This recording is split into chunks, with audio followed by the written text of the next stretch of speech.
Welcome back. While Eskom is still assessing the impact of the explosion at Medupi, it's confirmed power will be out in 5 provinces. This will start at 5 a.m. tomorrow, and some places will be cut twice. The provinces are Limpopo, Gauteng, KwaZulu-Natal, Northwest, Free State and Mpumalanga. Let's discuss this with energy expert Ted Blom. Ted, thank you very much for your time this evening. Always great to speak to you. So you tweeted this evening, hydrogen explosion, time bomb waiting to happen, global standards were ignored. So first off, how does a hydrogen explosion happen at a power station?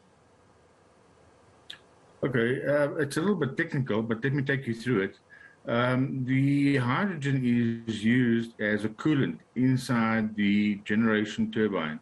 And when they service these, they need to first extract the hydrogen by means of pumping in sulfur dioxide.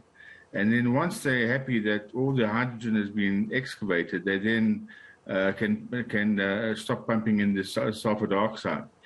In this case, Eskom systems are rather complicated and are not foolproof as they should be according to world standards. And there's plenty of scope for error. And it indeed happened last night when they pumped in oxygen instead of sulfur dioxide. And it doesn't take much when you've got lots of hydrogen and oxygen to trigger an explosion. So have they let anyone know at this stage the extent of the damage? No, they haven't, except to say that it's extensive and that the vibration, in fact, did affect and trip the unit next door to it, Unit 5. There could be further damage to that unit and perhaps the other units because they are not made to pick up vibrations while they are in operation. These are megatons. We're talking 300-400 ton units circulating, and if they get distorted by vibrations, they can pick up extensive bearing damage. So I would suggest that Eskom would probably need to do a full inspection on all the units at Medupi to assess whether there's, do a proper assessment as to whether there's been damage. And you can't do a visual. It'll have to be a technical evaluation. So they have announced load reduction in 5 provinces. We know that historically load reduction has been a precursor to load shedding. How likely do you think it is that in the next week or so we can expect to see widespread national load shedding? Okay, so over the last week, Eskom has had 35 gigawatts of generating capacity, and the highest usage has been around about 31.5 gigawatts. So on paper, they have roughly 3 odd gigawatts of reserve capacity. With this unit having gone down, and I'm not quite sure when it was taken off service, that notionally means that they have less spare capacity. And as they go into the summer season, where they have to accelerate maintenance, which they slow down during winter to have more capacity available, I certainly foresee that there's a good possibility of having load shedding between now and the end of the year. For a number of years now, decades even, we've been talking about restructuring at Eskom.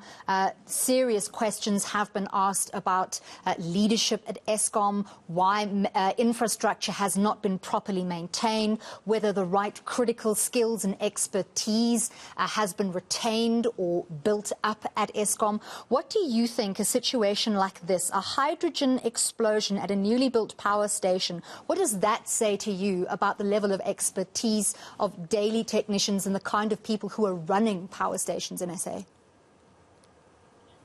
Okay, look, Eskom has always prided itself on being running very stringent standards, much higher than the rest of the world.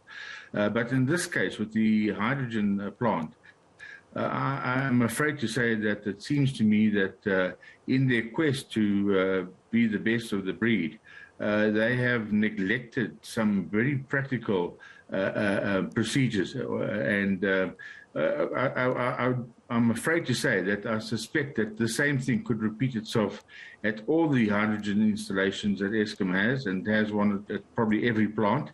And it relates to the fact that there seems to be a systemic problem with the procedures that they are following. The procedure that they have in place is not foolproof, as I've said earlier, and is subject to manipulation without proper procedures being in place. And we could have more units at risk. And the problem with Eskom, of course, is that they've lost a lot of skills. They've exported skills to the whole world because of their quest to do racial balancing within the organization. And that scarcity and shortfall has shown up in a number of areas.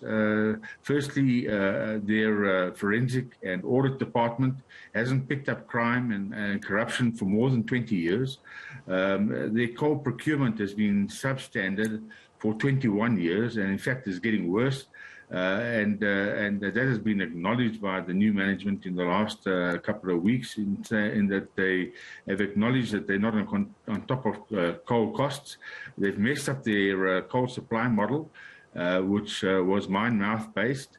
And when they were running out of coal in 2007, 2008, on a panel that I was part of, they neglected to act on it. Brian Darmos at the time said he was going to open 40 new collieries. He only needed to open 20. Eskom's opened none. So there are major shortfalls within the way the organization operates nowadays, in the last 20 years since it's been privatized.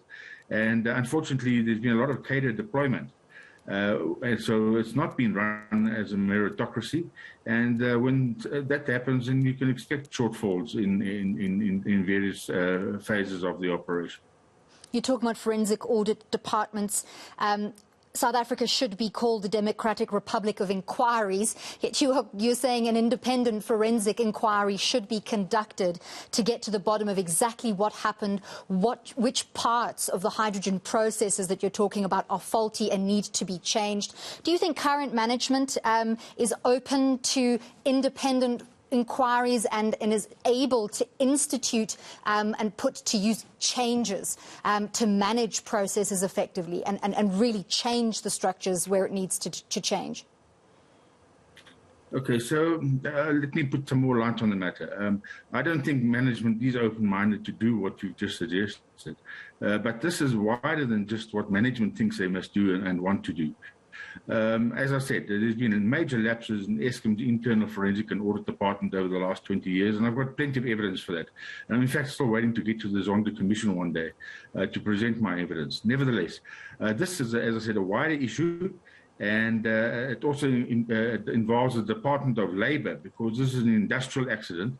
And the Department of Labour better get its act together and make sure that it does the necessary security and safety checks on the procedures and protocols around the hydrogen plants in all the Eskom stations, not just at Medupi, all the stations, because they all run on similar technology. So yes, it's not whether Eskom wants to feels it wants to be subject to scrutiny. This is a much wider issue, and if Eskom doesn't and the Department of Labour don't step up, I can guarantee you the unions will. Energy absolutely critical to economic recovery in South Africa. Thank you very much, Ted Blom, for speaking to us. Ted Blom is an energy expert.